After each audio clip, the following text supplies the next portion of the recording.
This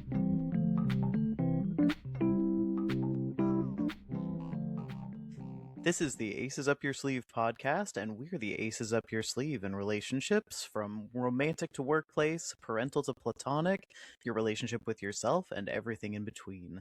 Let us, two autistic, aspect, kinky therapists, be your secret weapon in neurodivergent life. And here's your disclaimer. This is not therapy or therapeutic advice, and we're not on the clock. What you'll hear are our thoughts on different topics, what we might do in your shoes, and how we've supported others through similar situations.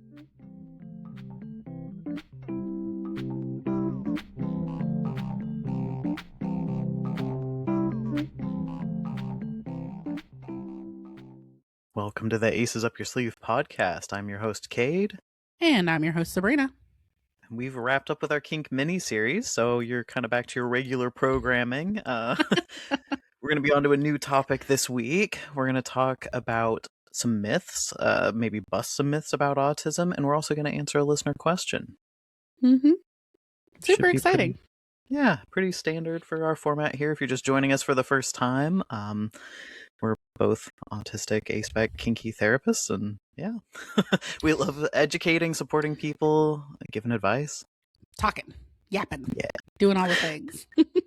Yes. So our first question today, my partner says I'm cold or dismissive when we argue because I try to find logical solutions instead of just comforting them. How do I explain my communication style without sounding like I'm making excuses or not caring? Yeah, I think the issue is I try to find logical solutions instead of just comforting them is not you not caring, but it is certainly you not meeting their need for comfort. Yeah. Which is not necessarily something you have to do, but just recognizing that they're needing to feel comforted or cared for is different than you showing up and looking for logical things instead of focusing on emotional experiences. And it's so tough because that, the communication style thing, you're right, that can be how we show that we care. And it may also be what we find comforting. If we were like, oh my gosh, I'm about to lose my job and I don't know what I'll do, we might want someone who jumps right into, oh, I saw this posting and I'll help you get XYZ squared away, your resume, your cover letter. Let's go turn that in right now. But some people might also want, oh my gosh, that sucks. What's been going on at work? Are you okay? And it's hard when our partner needs the, oh my gosh, that sucks. And our go-to is, let me solve this or help you solve it or find some solution or options. Mm-hmm. So one of the things that can be really challenging is the making excuses part. I don't think that you're making excuses. I think that you are explaining, and an explanation doesn't then say, so this behavior is okay forever and always and isn't worth examining to determine if there is something worth changing or mixing and matching styles or something like that, right? Usually what I notice when something goes from being an explanation to an excuse is okay, here's why this happened.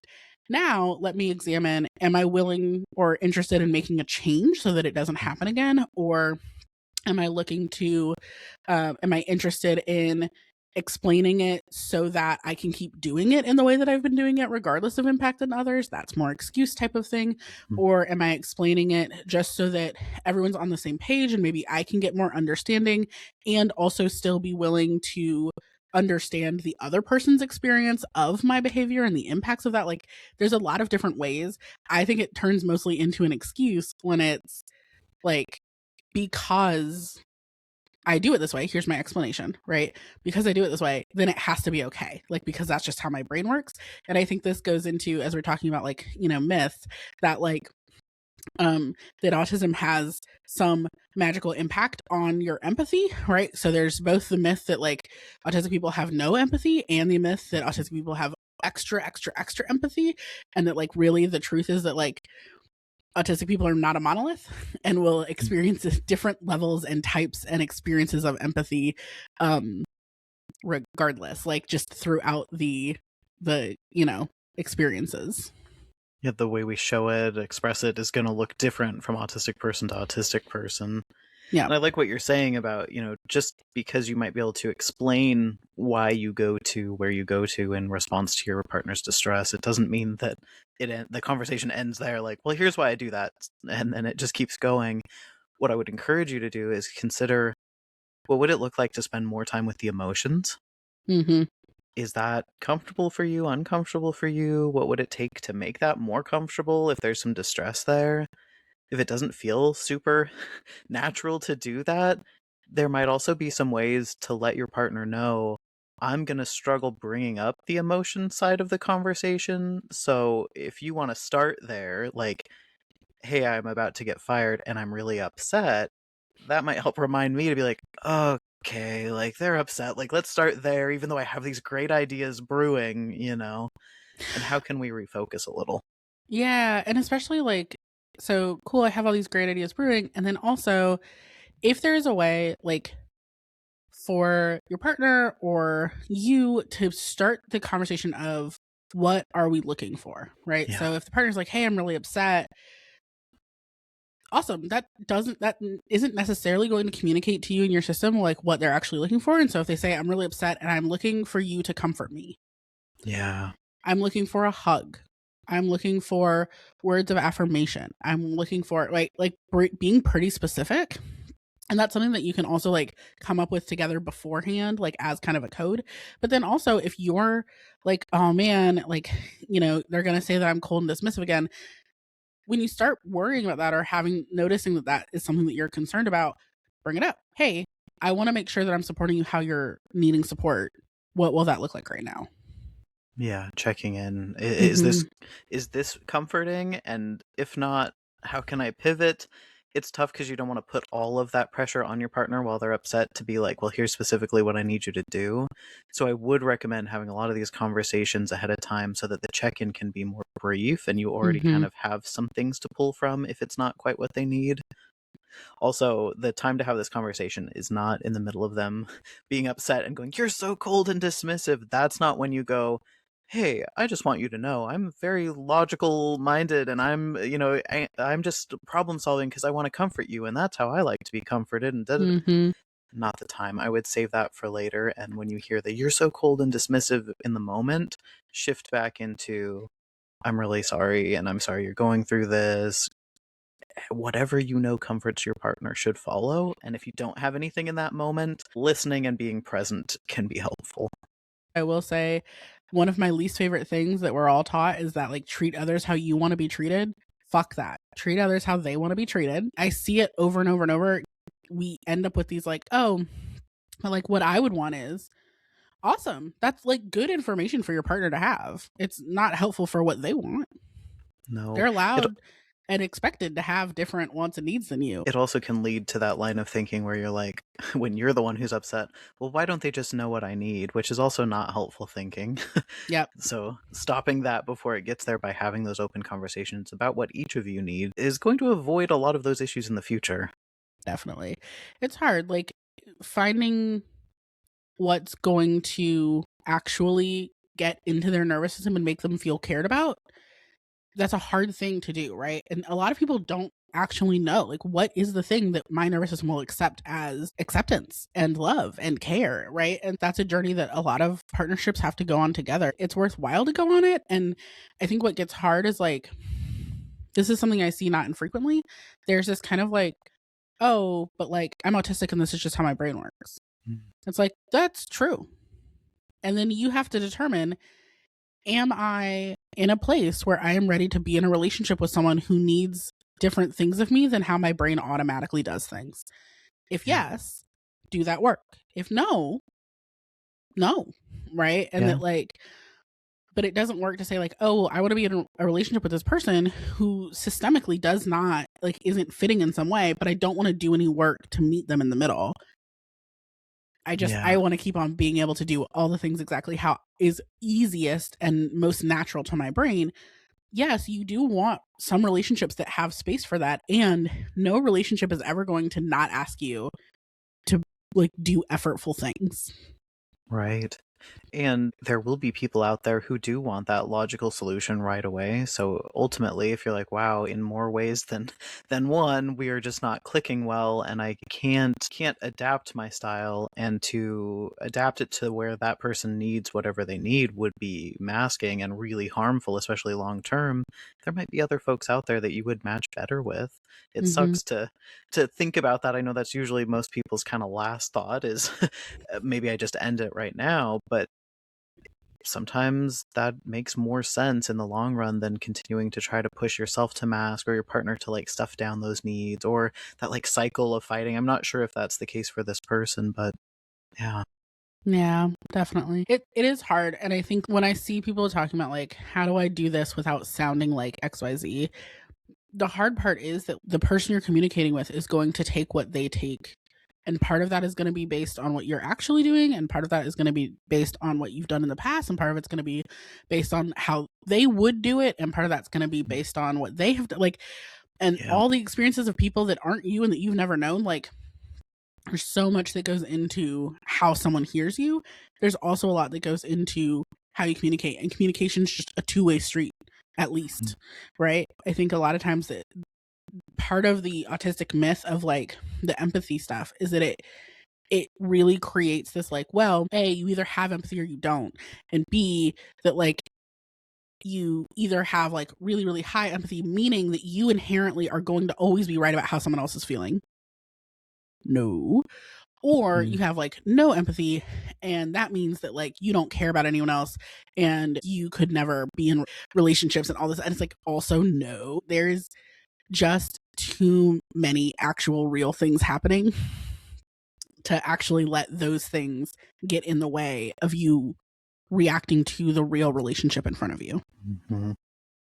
And if your partner is often saying like, you're just making excuses again, I know it might be a bit of a cop out as a therapist for me to suggest this, but there is nothing wrong with going and attempting some couples counseling because you get Mm-hmm. that third person in the room. You have someone to hear and like take what you're saying through a different perspective than what your partner is usually taking that through, and then help them hear what you're saying without whatever things they're projecting onto it, and vice versa.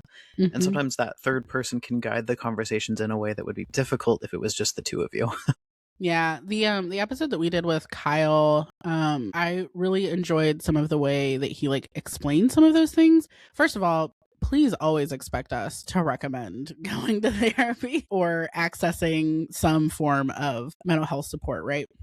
I think that there's something really interesting and powerful about what you feel safe saying in front of another person versus what you don't, right? And Mhm. how you can build that like, oh, this is what communication could be, and then we have to learn it in all relevant contexts, right? And so we have to go out and try it on our own. Yeah. Yeah, I know couples counseling, especially if you've got someone who is very like autism informed and affirming, can be very helpful. I've seen it help and save might be a little bit of a strong word, but I know they have used that like save relationships. So Mm-hmm. something to consider, especially if you're like cycling through the same conversations over and over and you're like really not making movement. Sometimes just that extra person can be the thing to catalyze that and make the difference. For sure. For sure. And it's not just for like, oh my gosh, we're at the absolute, you Yeah. either do couples or break up. Like, if you can catch it before then, it can be even more effective. Yeah, I think a lot of relationship counselors would appreciate if you showed up before it got to that point, because that is tough. Usually that's a lot of resentment that's built up or other things. Yeah, for sure. Hearing you talk a little bit about the empathy piece, it's so interesting that the studies on it, the double empathy piece, or even the triple empathy thing when medical professionals are involved, has led to people being so polarized with, well, it either means we have all the empathy or none of the empathy, and that we always show it in unconventional ways, because what we know about autistic folks is that, one, there is really no norm here. Everybody's so unique, just like any human, that we're going to express our empathy differently anyway. Mm-hmm. And two, the way that people harness the double empathy thing, especially when they're talking about autistic or non-autistic people, almost makes it sound like, well, now the autistic person doesn't have enough empathy because they're not understanding the autistic person's empathy, when really it's more of a, oh, across all of neurodiversity, we all need to be getting to know the unique person in front of us and how they express things and experience things. And nobody is necessarily like given an advantage or disadvantage except for privilege, you Yeah. know? What's hard is a lot of the myths, right? I think folks were so challenged by like how much oppression they were going through and how they were being seen and stigmatized and all these things, Mhm. that there's like an almost overcorrection into like a supremacy space. And it's like the amount of honestly eugenic like conversations that I will see sometimes of like, well, no, autism is just like the next like piece of Mhm. evolution and that's where we're all going, you know, that autistic folks are better because of the sense of justice or the high empathy or all these things. And A, that leaves out a lot of autistic people who do not have that experience. So like that's an important Yeah. thing to notice.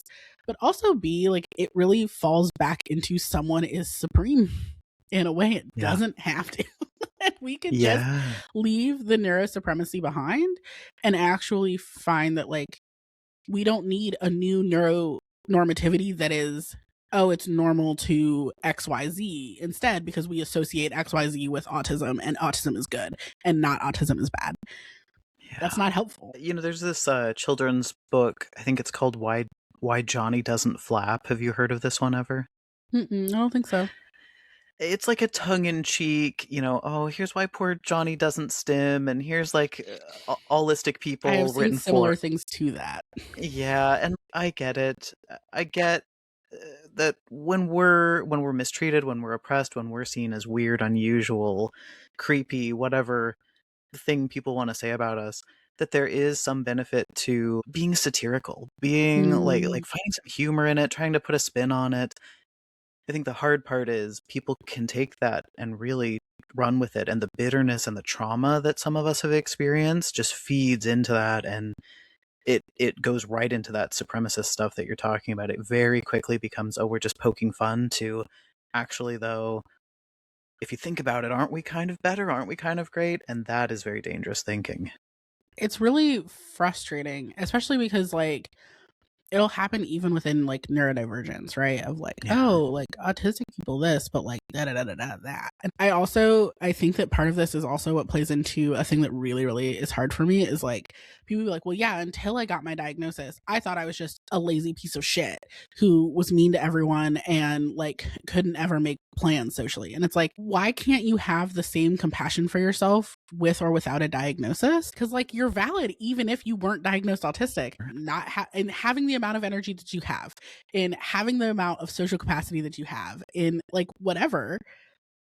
And there are also in the same breath going to be ways in which you're like, oh well, this isn't working for me, and so I want to Mhm. change it, regardless of diagnosis. I know in some cases a piece of that, outside of the ableism, is that because none of the advice works for them. You know what I Mm-hmm. mean? Like, if we don't know why, then it becomes really hard to find tailored advice. Because if you just Google, "I'm a lazy piece of crap, what do I do?" You're gonna get like the Atomic Habits and like all the like top best What are selling. those? That guy who wears like the weird mouth thing and like wakes up in the morning and like puts his face in a bottle of water or something. Yes, yeah, or the guy that's like swapping out his son with his like, or his blood with his younger like son's blood so he can stay young forever, or any of the like looks maxing, aura maxing, riz maxing, like all Oh that God, stuff.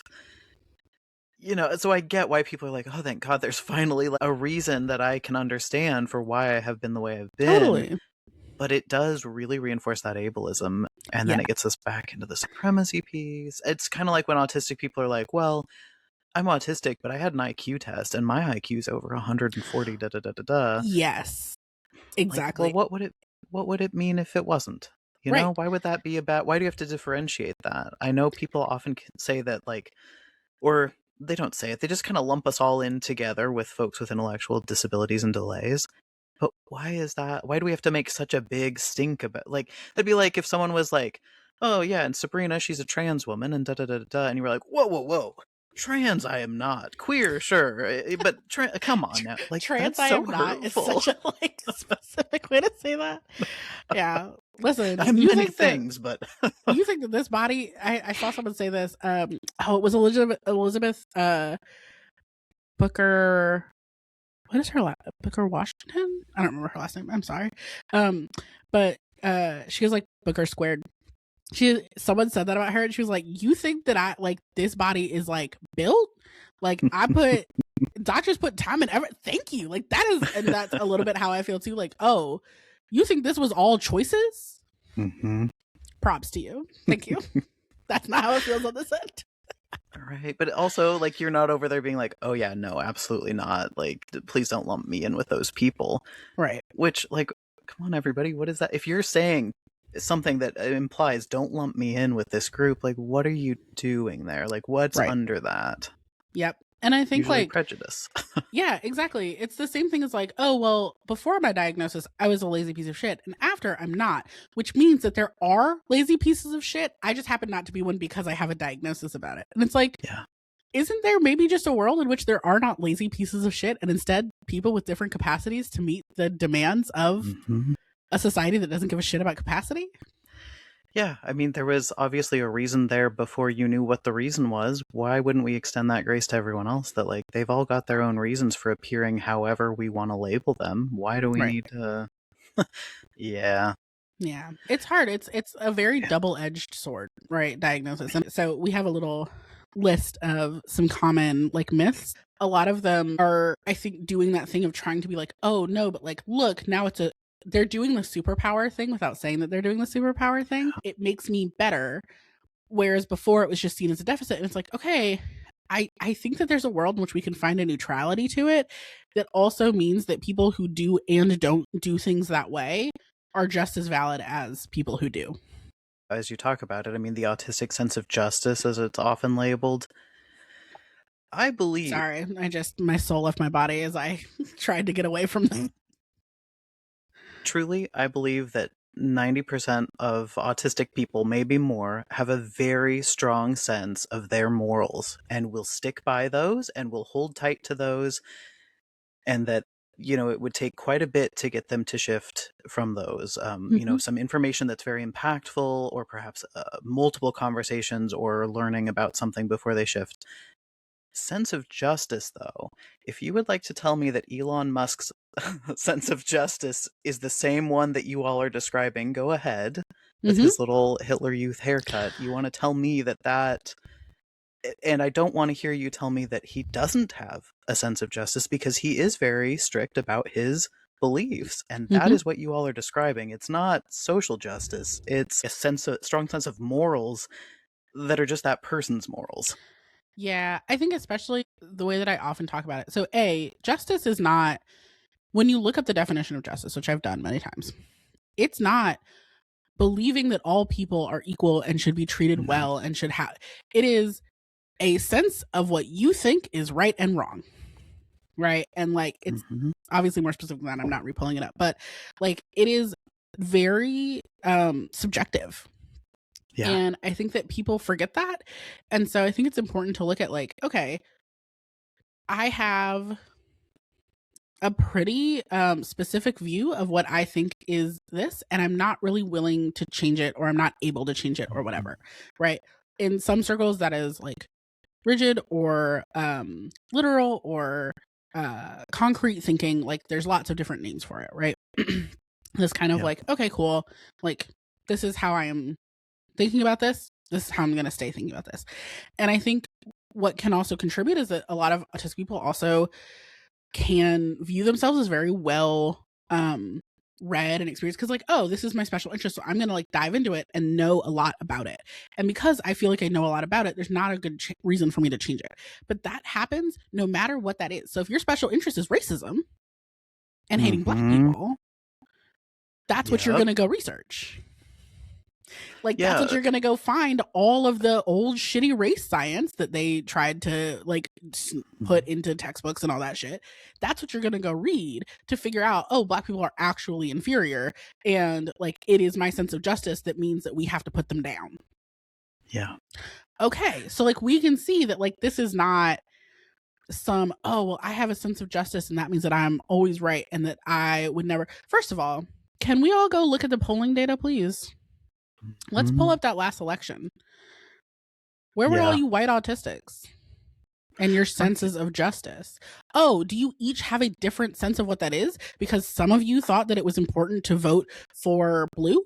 Was it that some of you didn't show up because you thought like no one's free till we're free, and that means that I shouldn't vote at all and free Palestine? Did you vote for a third party? Because that's what you're right. Okay, so then we all have different senses of justice. Yeah. And I think what's also frustrating is like part of this for me is also the like we are sensitive to a lot of things, but especially like because a lot of folks will also call this justice sensitivity, right? Not just autistic sense of justice, but like justice sensitivity, where it's like, oh, it makes me really, really, really, really, really upset when I see injustice, whatever I've declared that to be, happening in a specific circumstance, so like at work or at school or with friends, whatever, right? So what I hear in that is like, I get emotionally activated at what I am perceiving to be injustice. Yeah. That happens to lots of different types of people, right? Yeah. Almost gets us back into the empathy piece of like, yeah, seeing people get mistreated and hurt. I mean, all of us are going to have a different reaction to that, but generally we're not going to feel great to witness that. Right. And but caveat, yeah, there are some people who are autistic who are very happy with what ICE is doing, and they witness that and go, all right, serves them right. They look at that and view it as we are creating safer whatever, and it's justice. It is righting an injustice that is happening to a group that they do care about, right? Like that's part of it is like, where's your frame of who you're caring about? If that's who you're caring about is the people that feel somehow injustice by the fact that brown people exist, then like, yeah, you're gonna appreciate what ICE is doing. And actually, so like this is the part of it, right? Is like, while the brown people were here and ICE was not doing this as awfully, not that, I mean, more deportations happened than under Obama than most other people. So like, this has always been happening, right? But while that it wasn't happening in this way, they easily could have said, this is upsetting my autistic sense of justice. Because it's unjust that they're here and that they're not being kicked out and that like they just get to go about their business. We know that that's wrong, and that's what we're talking about. This is why it's a myth, right? It's like this sense that we all share some specific internal innate knowledge of the bestest, most wonderfulest justice. No, we don't even all share the same morality and moral views. There's no way. Yeah, exactly. Can we do taking things literally? Sure. Yeah.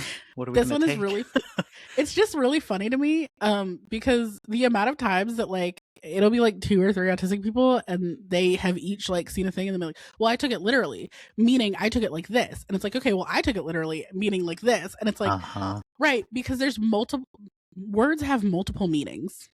Yeah. And once you string those words together into sentences, those meanings expand exponentially. Yeah. And, you know, not only do words have multiple meanings, but our perspectives have multiple meanings as well, right? So, for example, when someone's throwing a conference in Disney and we both go, oh, Disney, yeah, let's apply together. That's like relatively accessible to both of us.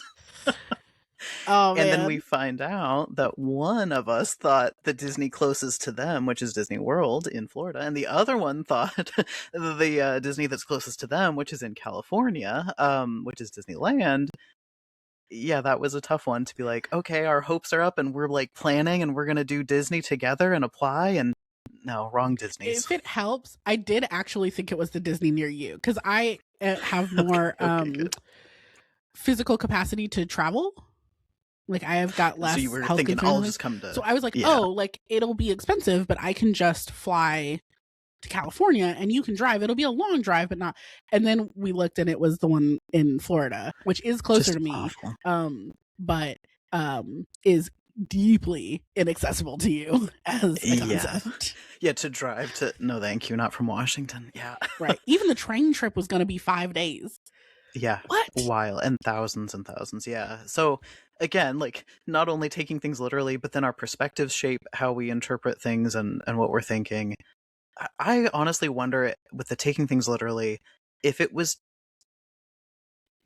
I would love to survey autistic folks with the same type of question and imagery and just see what we get. I Yeah. wonder maybe it's more common for us to take things in a literal fashion and that's why researchers noticed it, but I don't think we exclusively, there's no I don't way. think I we know we exclusively don't. think literally. I wonder, so like when I think of like okay, so my therapist and I were just talking about um parts work. And like I'm Okay. trying to do some parts work. I'm having a little bit of trouble. I'm aphantasic, which like is always a little bit hard on some of the more um like vision based. Like I also can't really do EMDR well.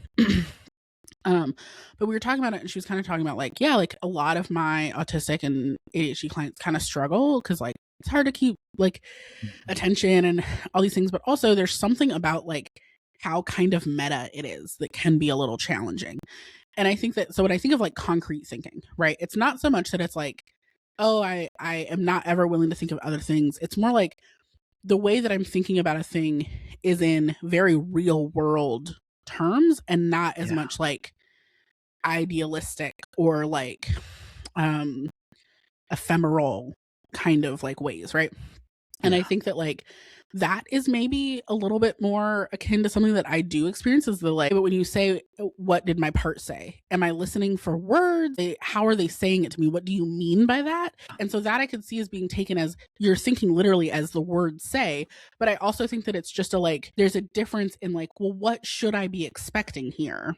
Yeah. Just need a little clarity and then we can move on Right. whatever it is. Yeah. I would find it really interesting to see what a group of different autistic people, especially because I do still think that there's going to be differences in how people take things based on their own backgrounds, right? Oh Like, yeah. if we're talking about something and like we each have a different experience, I'm trying to think of a good example of like, oh, you're talking to a blind person, right? Like, Hmm. I'm thinking like Avatar: Last Airbender, they did this joke a lot, right? And it's like, oh, look at this. Or Oh like, oh yeah, yeah. like we saw each other the other day. Like you're going to use this word. I don't think that a lot of autistic blind people are going to be like, no, I didn't see you, or like not unless there's kind of like a Yeah. jokey, like they know what you mean.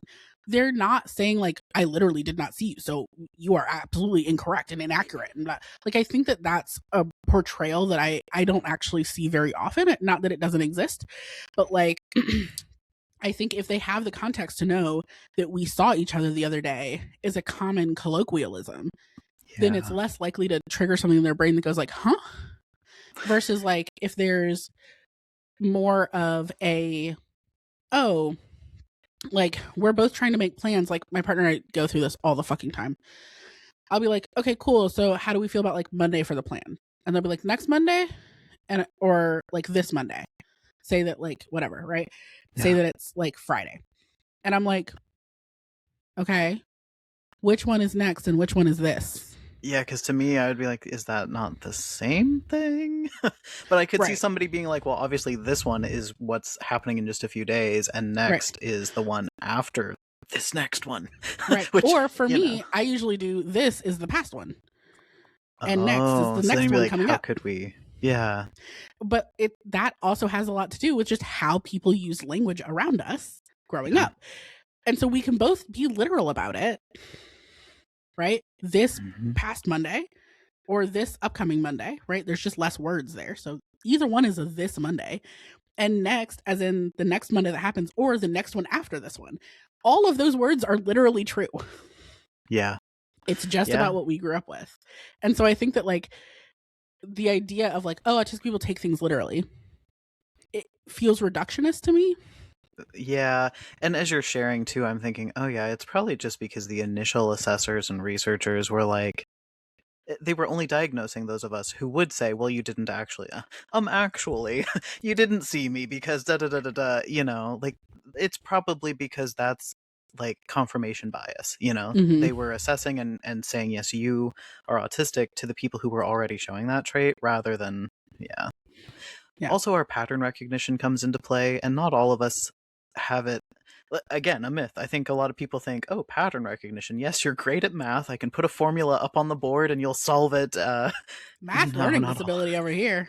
Yeah, that is the math trait skipped my genes, I guess, because that's not me for pattern recognition. But there's other types, and I think sometimes that also interprets or impacts how we first interpret a statement or a question. Yep. If you're a huge fan of The Office and somebody says a certain thing about chili, you may not actually register at first what they're saying, what they're talking about. You might think about Kevin spilling the big bowl of chili. Like, there might be something else that comes up first that's not the most Mm-hmm. literal thing. Or if we say some sort of song lyric, like, you, Sabrina, might go to the song first before being like, wait, what? What are we actually talking about there?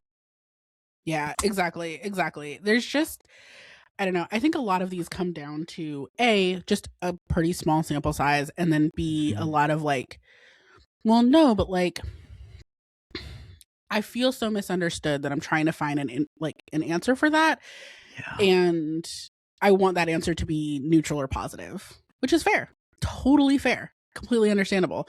I think it has led to a lot of myths. Like same thing with like the direct communication myth. That's like so common, right? Is like we're the most direct ever who ever directed. And I'm like, I think it also like Yeah. misses the such a big portion of people who are dually diagnosed or who have like Hmm. co-occurring experiences of things where it's like, okay, except that autistic person who's extremely fucking anxious, Yeah. who absolutely will not directly say anything to anyone ever, and in fact is so strong in their reluctance to be direct that they presume that everyone around them is also being indirect. And so anytime you say anything to them, they hear 16 other things. Yeah. Absolutely. Uh, yeah, there's no way that all of us are direct communicators, and also we have like communication differences per the criteria. Like that, we can't all have the same exact style of communication and be told we have differences. You know? Yep, exactly. Yeah. Yeah.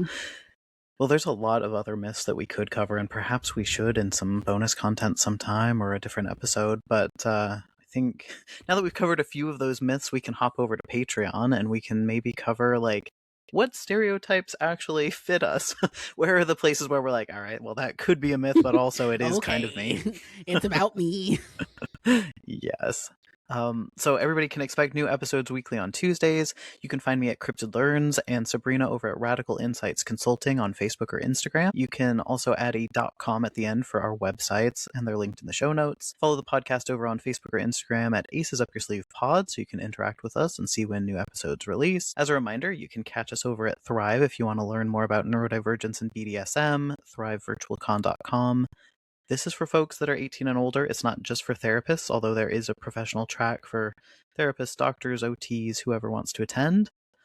Also, we are putting on a training for just therapists called Kink, Trust, and Pixie Dust, all about healing our client's inner child through the power of kink, and we'll link that in the show notes too. If you've got any questions for us, visit neurokink.org/AUYS and send it our way. We're going to jump over to Patreon to record Upping the Ante, which is our exclusive bonus content. It's at patreon.com/Aces Up Your Sleeve Podcast, also linked in the show notes. But you can also listen to it wherever you stream once you join our Patreon, because it's got its own private podcast stream. Hope to see you there. Bye bye.